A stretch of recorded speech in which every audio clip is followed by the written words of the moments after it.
The weight of a choice Ethan stood frozen in the center of the glowing hall, the stares of hundreds of alien eyes pressing into his back.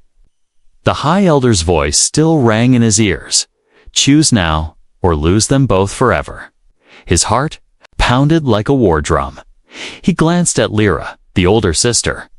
Her long silver hair shimmered in the crystal light, her jaw set in quiet defiance. She had the stance of a fighter, the kind who could face a storm without flinching, he remembered. The night she had pulled him away from a charging beast in the refugee camp. She had fought it off with a spear made from scrap metal, her breath quick and her eyes blazing. That was the first time he had felt something beyond gratitude. He had felt respect. Then his gaze shifted to Nyra, the younger one. Her posture was shy, almost timid, but her eyes, they were warm, deep pools that seemed to understand pain without words. He remembered waking one morning to find his wounds cleaned and bandaged, though he hadn't told anyone about them. Nyra had slipped away before he could thank her, leaving only the faint scent of alien flowers on the air. She had saved him quietly, without asking for recognition. The crowd in the hall shifted impatiently. Soft murmurs rippled through the air. Ethan caught fragments of alien speech, some betting he would choose Lyra, others claiming Nyra was the obvious choice. And then there were those who laughed, saying no human could truly deserve either. Ethan's fists clenched. This wasn't a simple choice for him. Wasn't about beauty, or about who might bear children for the alien race. It was about both of them. About two souls who had suffered too much, survived too much, and found their way through the same fire together. The thought of separating them felt wrong. More than wrong, it felt cruel. High Elder Varkos, an imposing figure with skin like polished stone, stepped forward from the council's platform. Human, he said, his voice sharp and commanding, you have been honored with a gift that no other of your kind has received. Our people are dying. We have allowed you into this sacred hall to make a choice. One sister will stay, one will leave. And your delay insults us. Ethan met the elder's cold gaze. What happens to the one I don't choose? He asked.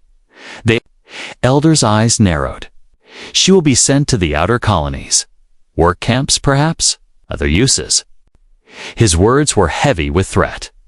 Lyra's head turned sharply, her expression unreadable. Nyra lowered her eyes to the floor, as if bracing herself for what she already knew. Ethan's chest tightened. He could almost see the future Lyra fighting, until she was broken. Nyra fading away in silence. No, he wouldn't let that happen, but he could also feel the pressure of the hall closing in on him. Around the chamber, alien guards in ceremonial armor stood like statues, their hands resting on energy spears. The crowd of onlookers leaned forward, eager for his decision. As if his words were a performance, he thought back to the weeks in the refugee camp. The nights when the three of them would sit together under the old metal shelter, sharing food and stories. Lyra would laugh loudly at his clumsy alien phrases, while Nyra would patiently correct him with a smile. They had nothing, and yet they had given him everything they could. They had protected him when they owed him nothing, and now he was supposed to return the favor. By breaking them apart, Ethan's mind raced. He could try to stall. He could try to play the game and think of a way to rescue the one left behind later. But deep down, he knew the Alien Council would make sure there was no later. The one he didn't choose would vanish into the dark corners of their empire, never to be seen again. The High Elder's voice cut through his thoughts. Time is over, human. Speak your choice. Ethan swallowed hard, his eyes moving between the sisters. One last time. Lyra's fists were clenched, her chin lifted high in a silent dare. Nyra's lips trembled slightly, though her eyes pleaded without a sound. He opened his mouth and closed it again. The hall was silent except for the hum of the floating crystals. He could feel the weight of alien tradition pressing down like chains. They expected him to obey, to follow their rules without question.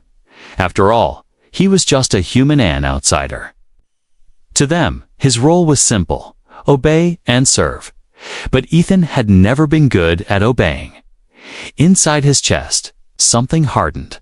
A decision was forming, not the one they wanted, but the one he knew was right. If this was going to cost him his place, his safety, even his life, then so be it. He took a slow step forward, his boots echoing on the crystal floor. Every eye in the hall followed him. The elder tilted his head, expecting the name of a single sister to fall from his lips. Instead, Ethan spoke 5 words that no one expected. "I choose both of them." The hall erupted, instantly gasps, shouts, angry cries. The council members exchanged sharp whispers. Guards shifted their stances, ready to act. Somewhere in the crowd, someone laughed bitterly, as if amused by his stupidity. But Ethan didn't flinch. His voice rose over the noise. "You say your people are dying. You claim you want to save them, and yet you would destroy the only family. These 2 have left. I won't be part of that. If you want my help, you take both, or you take nothing." Lyra's eyes widened, a flicker of something like pride passing over her face. Nyx's lips parted in shock, tears glimmering in her eyes. The High Elder's face darkened like a storm cloud. "Human, you dare defy the council." Ethan met his gaze without hesitation. "I dare." Defiance in the hall, the High Elder's questions still hung in the air like a blade, sharp, dangerous. "You dare defy the council." Ethan didn't step back. His voice was steady, though his pulse raced. "Yes," he said. "I dare." The chamber erupted again. Some shouted in outrage, others in disbelief. The alien guards' hands tightened around their weapons. The floor beneath Ethan seemed to vibrate with the anger of the crowd. Lyra stood frozen, her silver hair catching the light of the floating crystals. Her eyes burned with a strange mix of pride and fear. Nyx's hands trembled in front of her. But she didn't look away from him, not even once. The High Elder raised a hand, and the crowd's noise dimmed. His stare was cold, as if measuring Ethan's worth. "You will regret this," he said slowly, each word like the crack of stone. "I'm already regretting something," Ethan replied. "Regretting that I came here believing your words about unity and survival." A low hiss of disapproval rolled through the hall. The elder's jaw tightened. "The rule of one choice exists for a reason," he said. "To choose both sisters is to disrupt the balance. The bond between one male and one female must be absolute. Ancestors decreed it." Ethan shook his head. "Your ancestors weren't standing here looking at 2 people who would be destroyed if you tore them apart. I won't play your game." Lyra's voice suddenly cut through the air. "Enough," she said sharply, stepping forward. "Your law is so strong. Then let it face truth. My sister and I are stronger together. You claim to want survival, then you need us both." Gasps spread through the crowd. For an alien woman to speak in the choosing ceremony was unheard of. Nyx's eyes widened in shock, but she stepped forward too, her voice softer but just as steady. "If you force us apart, you will not have my will. You will not have my life." The elders exchanged uneasy glances. They had expected silence from the sisters, not open defiance. The High Elder's expression darkened even more. "Guards," he ordered, "remove the human. Restrain the sisters. They will be dealt with separately." 2 armored guards stepped forward, their energy spears humming. Ethan's instincts screamed to fight, but he forced himself to stay still. Fighting here in the middle of the council chamber would get them all killed before he could do anything. He looked at Lyra and Nyxa, giving the smallest nod, an unspoken promise that this wasn't over. The guards grabbed his arms, forcing him toward a side door. Lyra struggled as two more guards moved to seize her, her voice rising. "Ethan," she called out. "Don't let them." Her words were cut off as she was pulled away. Nyra cried out, reaching for her sister, only for her wrist to be caught and twisted behind her back. The crowd watched in silence now, their earlier excitement fading into something heavier unease, maybe even doubt. Ethan was pushed into a smaller chamber beyond the hall, the heavy door closing behind him. Inside, the air was cooler, the light dimmer. The High Elder followed, along with two other council members. "You have embarrassed us before our people," one of them hissed. "You've embarrassed yourselves," Ethan shot back. "You preach survival, but your laws are killing your own people." The High Elder stepped close enough for Ethan to smell the strange metallic scent of his breath. "You will leave this planet tomorrow. The sisters will be reassigned." Ethan's muscles tensed. "Reassigned?" he repeated, tasting the word like poison. "You mean enslaved?"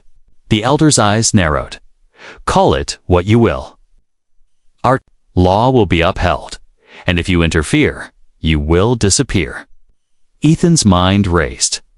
They would never let him near the sisters again. If he obeyed now, he would never see them and they would be gone within hours. He forced himself to keep his voice calm.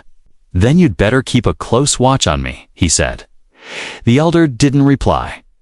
He simply motioned to the guards. "Take him to the holding quarters until dawn." The guards dragged Ethan down a long corridor lit by blue glass torches. His thoughts burned images of Lyra fighting to stay free. Nyra's quiet bravery in the shadows. He couldn't let them vanish. The door to his holding room slammed shut behind him. It wasn't a cell, not exactly. More like a small guest chamber with a locked door and no windows. But it felt like a prison all the same. Ethan sat on the edge of the bed, staring at the floor. He could hear the faint hum of the security field outside. Somewhere in the building, the sisters were being kept apart, probably guarded twice as heavily. He thought about his options. The council was too strong to fight directly. But there might be a way to move quietly to slip between their rules. The way water finds cracks in stone. A knock came at the door, soft, almost hesitant. Ethan rose, frowning. The door slid open just enough for a young alien guard to slip. Inside, his armor was lighter, his face still unmarked by age or war. The guard looked around nervously, then whispered, "They mean to send you off-world before sunrise. And the sisters, they'll be gone before the moon's rise again." Ethan stepped closer. "Why are you telling me this?" The guard hesitated. "Because my sister was taken in a choosing. She never came back. You're the first to speak against them. I can help you, if you move fast." Ethan's eyes narrowed. "Then we start tonight." The council's ultimatum. Ethan didn't sleep that night. He sat in the dimly lit holding chamber, the walls glowing faintly with embedded crystals. Every second felt heavy, each one carrying him closer to the moment the sisters would vanish from his life forever. The young alien guard, his unexpected ally, had slipped away an hour ago, after warning him. Ethan knew time was running out. Suddenly, the door slid open with a hiss. Two senior council guards stepped inside, their armor dark and polished. Without a word, they motioned for him to follow. Ethan didn't resist. He'd been expecting this. They led him down a silent corridor, past guards who stood like statues, their glowing eyes following his every step. At the end of the hall, a massive door opened into the council chamber, not the grand hall from before, but a private meeting room. Inside, 3 council elders sat at a curved table, the High Elder Varkos in the center. His expression was like carved stone, cold, unyielding. "Sit," Varkos commanded. Ethan remained standing. "I'm fine here." The elder's eyes narrowed, still defiant.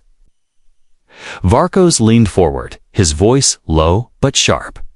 You broke the sacred law of choosing. You humiliated the council before our people. You questioned the wisdom of our ancestors. Ethan didn't look away. Your law isn't wisdom. It's cruelty disguised as tradition. One of the other. Elders slammed his hand on the table. Careful, human. Okay. You tread on dangerous ground. But Varkos raised a hand to silence him. His gaze stayed locked on Ethan. You have one last chance. The transport ship leaves at sunrise. It will board. You will leave our planet forever. You will forget the sisters, and if I refuse? Ethan asked, his voice calm. Varkas's tone turned cold as ice. Then you will not leave at all. There was no mistaking his meaning. Ethan stepped closer, placing both hands on the table, leaning toward the elders. You talk about survival. But your laws aren't saving your people, they're killing them slowly. You're too blind to see it. A flicker of anger passed over Varkas's face. We are not blind. We have ruled for centuries. Our ways have kept our race alive. Ethan shook his head. Alive, maybe, but not living. Liora and Nyra are living proof. Together, they're stronger. Together, they have hope. You take that away, and you'll crush them, and in the long run, you'll crush yourselves. The other elders exchanged uneasy glances. Varkos noticed, but didn't acknowledge it. Instead, he leaned back in his chair, studying Ethan. You speak boldly. For a man in chains, he said. Perhaps you think your words will sway us. They will not. The decision is final. One sister will be reassigned. The other will be placed with another male. This is how it will be. Ethan's jaw tightened. You think I'll just watch it happen? Varkas's lips curved into a cold smile. You will have no choice. You will be under guard until your transport leaves.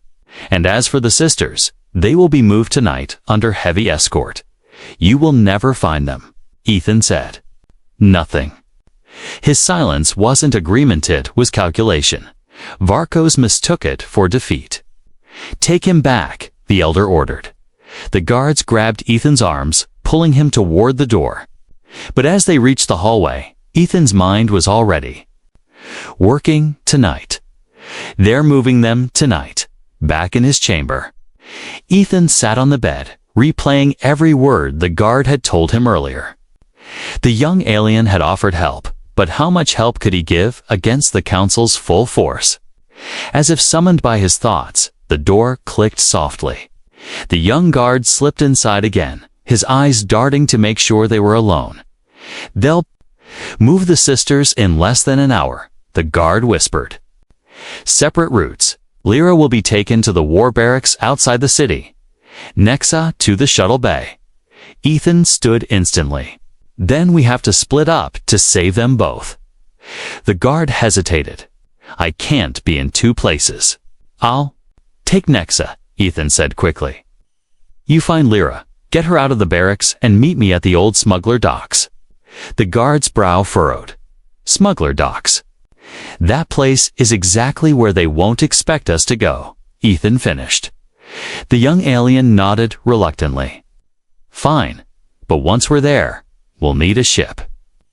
I already know someone, Ethan said. It's an old friend who owes me his life. The guard gave him a sharp look. Then you'd better hope he still thinks the same. They moved quickly. The guard produced a stolen access key and led Ethan through a service tunnel beneath the council building. The air was damp, the walls lined with strange, glowing fungus. Their footsteps echoed softly. Every corner they turned felt like a gamble each moment, another chance to be caught. When they reached the exit, the guard handed Ethan a small shock blade. It's not much, but it's better than empty hands. Ethan gripped it tightly. Thank you. The guard didn't smile. Don't thank me yet. Save the sisters first. They split at the junction, one heading toward the barracks, the other toward the shuttle bay. Ethan moved fast, keeping to the shadows. The distant hum of engines told him the bay was close. He pressed himself against the wall and peered around. The corner. There she was, Nyra being escorted by 2 armored guards toward a waiting transport. Her head was bowed, her steps slow. Ethan's heart pounded. This was it.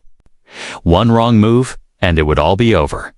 The escape plant, the shuttle bay, smelled of fuel and hot metal. Dim overhead lights flickered, casting long shadows across the steel floor. Ethan stayed pressed against the wall, his eyes locked on Nyra. 2 armored guards flanked her, their hands gripping the shafts of glowing energy spears. She moved slowly, her head down, her silver-white hair spilling over her shoulders. They were just 20 paces from the waiting transporta sleek. Silver craft with the Council's crest glowing faintly on its side. Ethan's grip tightened on the small shock the young guard had given him. He couldn't rush in blindly if the guards raised the alarm. The whole bay would be swarming with soldiers in seconds. He scanned the area. To the left, a stack of cargo crates reached almost to the ceiling. To the right, a fuel pipe ran along the wall, ending in a control panel with warning lights. He got an idea. Ethan slipped toward the fuel control panel, moving low and silent. His fingers flew over the alien symbols, recalling the few he had learned during his time on the planet. A wrong touch could ignite the whole bay, but a right one could create a distraction. He pressed one glowing symbol. The pipe hissed loudly. Steam burst from a valve with a sharp shriek, filling the air with a cloud of white vapor. The guards instantly turned their heads toward the noise. That was all Ethan needed. He moved fast, his boots barely making a sound on the steel floor. By the time the nearest guard turned back, Ethan was behind him.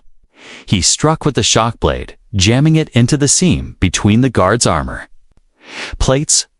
The alien jerked and collapsed without a sound. Nyra gasped softly, her eyes wide as she recognized him. The second guard shouted and lunged, but Ethan sidestepped, grabbing the alien's spear and twisting it from his hands. The weapon hummed in his grip as he slammed its handle into the guard's helmet, sending him crashing to the ground. Nyra's voice trembled. "Ethan, how?" "No time," he said, cutting her restraints with the blade. "We need to move, now." They darted toward the side exit. But before they could reach it, a blaring alarm filled the bay.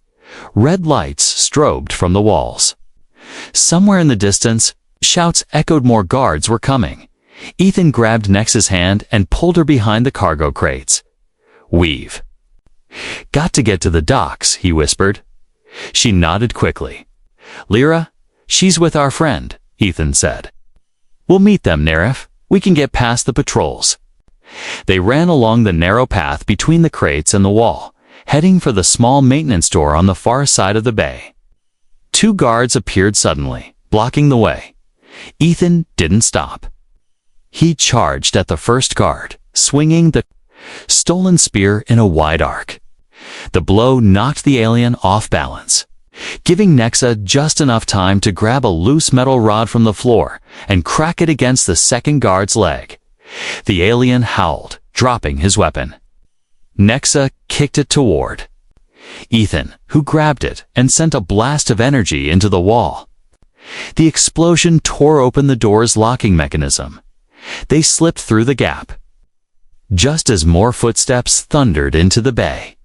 The maintenance corridor beyond was narrow and dim, lined with pipes and humming cables. Ethan led the way, weaving through the twisting passage until they reached the open night air. The city's crystal towers glowed in the distance, but their path led in the opposite direction, toward the old smuggler docks. They moved quickly, keeping to the shadows. Every few steps, Ethan glanced back to make sure Nyra was keeping up. She was quiet but steady, her eyes determined. Halfway there, they heard a deep, familiar voice from the shadows ahead. "You took your time, human." It was the young alien guard now, with Liora at his side. Her wrists were free, but her eyes still burned with the heat of the fight. "Thought you might need some help," she said. Ethan smiled briefly. "We both made it. That's what matters." But their reunion was cut short by the distant roar of engines. Searchlights swept across the Sky Council.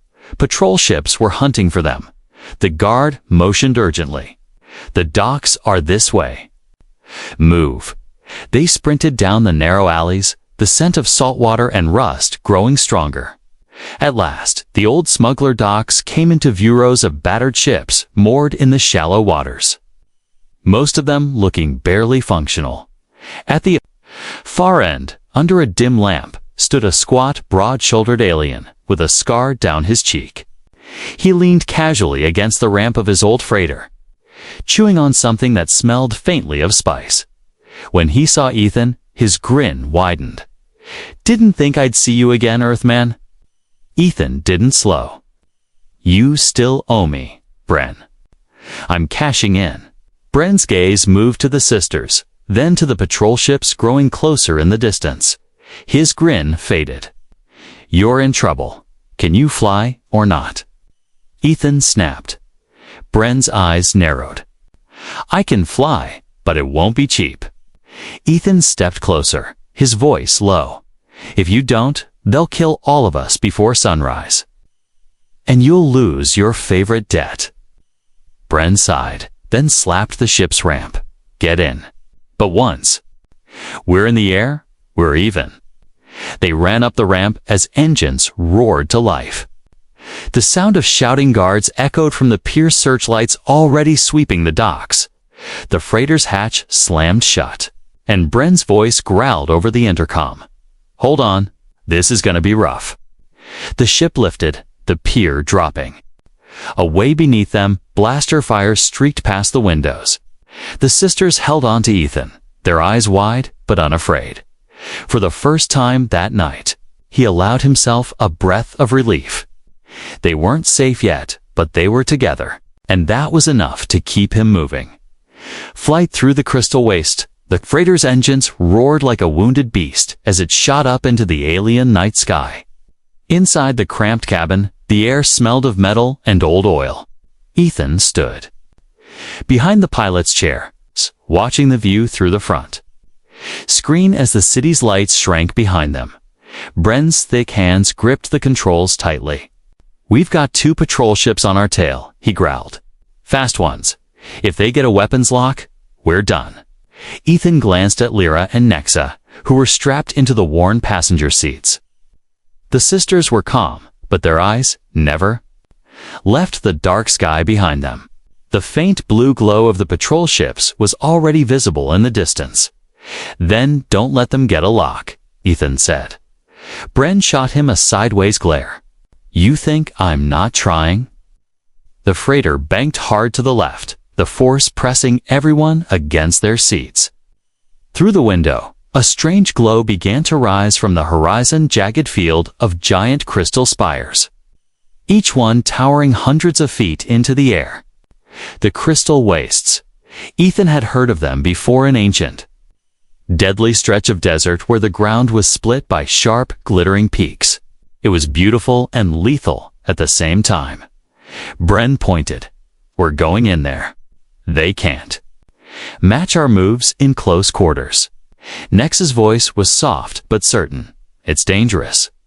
The crystals cut through hulls like paper if you get too close." Bren grinned without humor.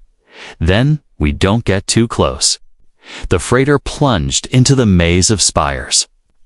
Light from the twin moons refracted off the crystals, scattering rainbows across the cockpit.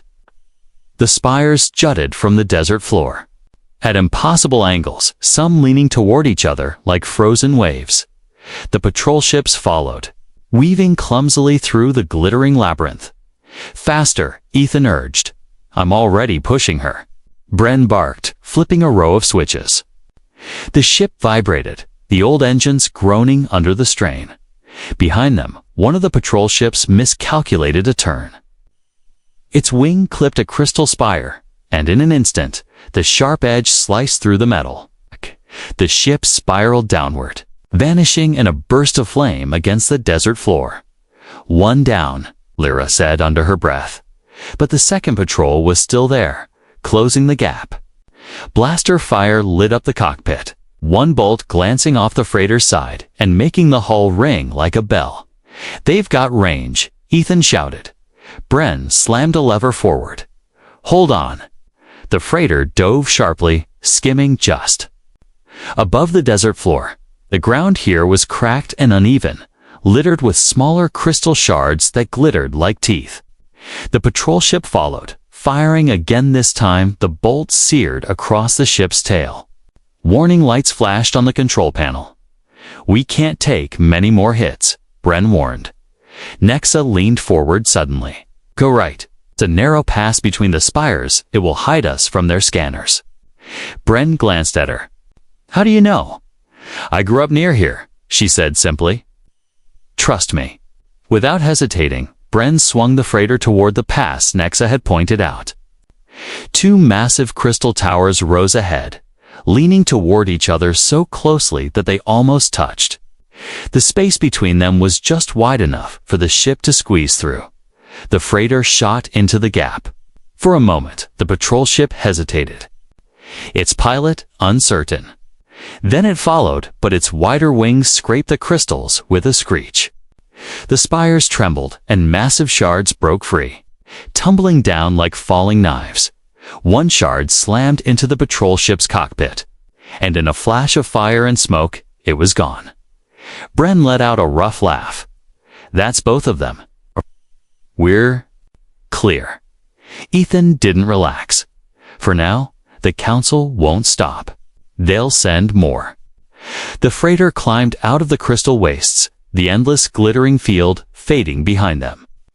Ahead lay open sky and the distant shimmer of the planet's outer atmosphere. Lyra leaned forward, resting a hand on Ethan's arm. "You risked everything for us." "Why?" Ethan looked at her, then at Nyra. "Because no one should have to choose which part of their family to lose." The sisters exchanged a look, one full of silent understanding. Bren interrupted. "We've got one more problem. We need to get off-world before they lock down the orbital gates. I can take you to a hidden jump point, but it's close to the Council's outer station. If they spot us, we'll have to fight." Ethan straightened. "Then we fight." The sisters nodded in agreement.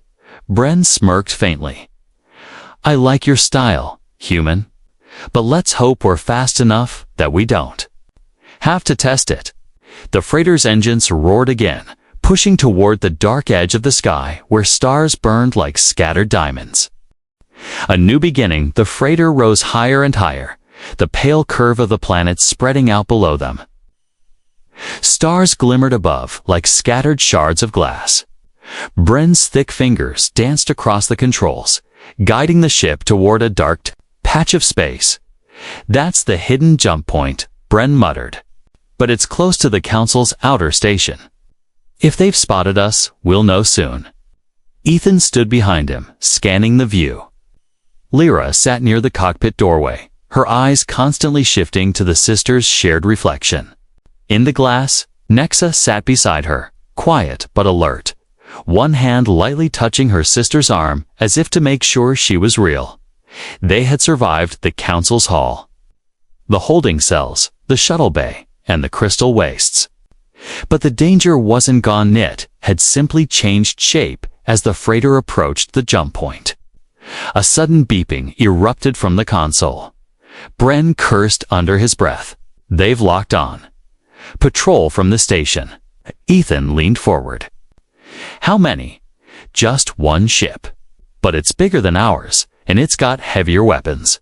Lyra's voice was sharp. "Can we outrun it?" Bren shook his head. "Not before it closes the gap." The patrol ship appeared on the view screen, a sleek, dark vessel bristling with weapon ports. Its lights flashed like warning eyes. A message crackled over the comms, the voice cold and formal. "Unknown freighter. You are ordered to power down and prepare to be boarded." Ethan glanced at Bren. "If we stop, it's over." "Exactly," Bren said. So we don't stop. The freighter surged forward, its engines groaning under the strain. The patrol ship responded instantly, firing a warning shot that flashed past their starboard wing. Nex's voice was calm, almost too calm. There's a cluster of debris near the jump point. If we pass through it, their sensors will lose us. For a moment, Bren frowned. You sure? Yes, she said. I saw it from the station when I was younger. Bren grunted. Then hold tight. The freighter dove toward the debris-filled chunks of shattered rock and old satellite. Wreckage drifting slowly in the void. The patrol ship fired again, but the blast hit a tumbling rock, scattering fragments in every direction. Inside the cockpit, sparks flickered from one of the panels. Shields are dropping. Bren shouted. Ethan gripped the back of his chair. Just get us through. They wove between jagged rock and twisted metal, the debris scraping against the freighter's hull. Every turn was a gamble, one wrong move, and the ship would tear itself apart. The patrol ship followed. Slower now, wary of the floating hazards. This is it, Bren growled, pushing the throttle to its limit. If the jump point's still active, we'll make it. If not, well, you won't have to worry about the council anymore. The freighter burst out of the debris field. Ahead, a swirl of shimmering light marked the hidden jump point. Bren aimed straight for it. The patrol ship emerged from the debris seconds later, its weapons glowing. They're going to fire. Lyra shouted. Ethan moved before anyone could stop him. He sprinted to the small rear turret station, clambering into the gunner's seat. The controls were unfamiliar, but he had enough instinct to make them work. The turret swiveled, targeting the patrol ship. Ethan squeezed the triggers, and a stream of energy bolts streaked into the darkness. The shots didn't destroy the enemy, but they forced it to veer off just long enough for Bren to slam the freighter into the jump point. Light swallowed them when the glare faded. They were somewhere else, entirely far from the council's reach. The stars here were different, the void quieter. Bren leaned back in his chair, letting out a long breath. We're through. No one can track us now. Ethan returned from the turret, his hands still shaking. Lyra rose and stepped toward him. You didn't have to fight for us like that, she said softly. Yes, Ethan replied.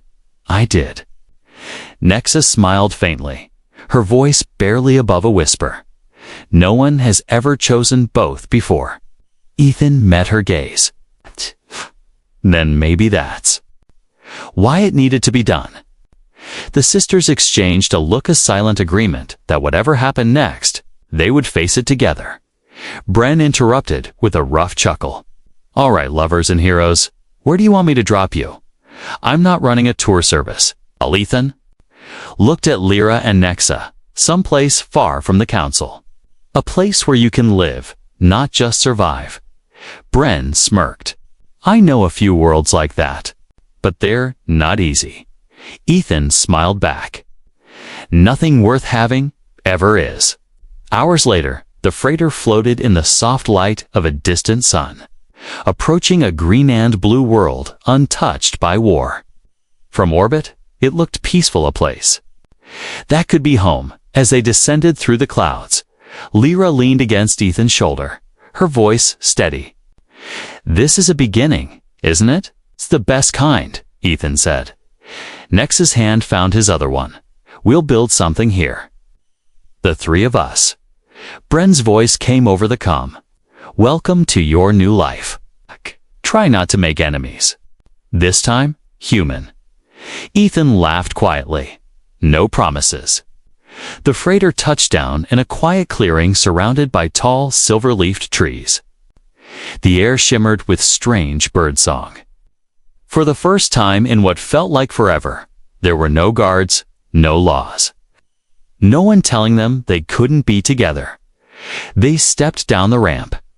The grass cool under their feet. Lyra looked at Ethan, her silver hair shining in the sun. You chose both of us. Now we choose you. Ethan smiled, the weight of the past finally lifting from his shoulders. Then let's make this place ours. And together, they walked into the unknown, ready to write the rest of their story under a sky untouched by the Council's rule.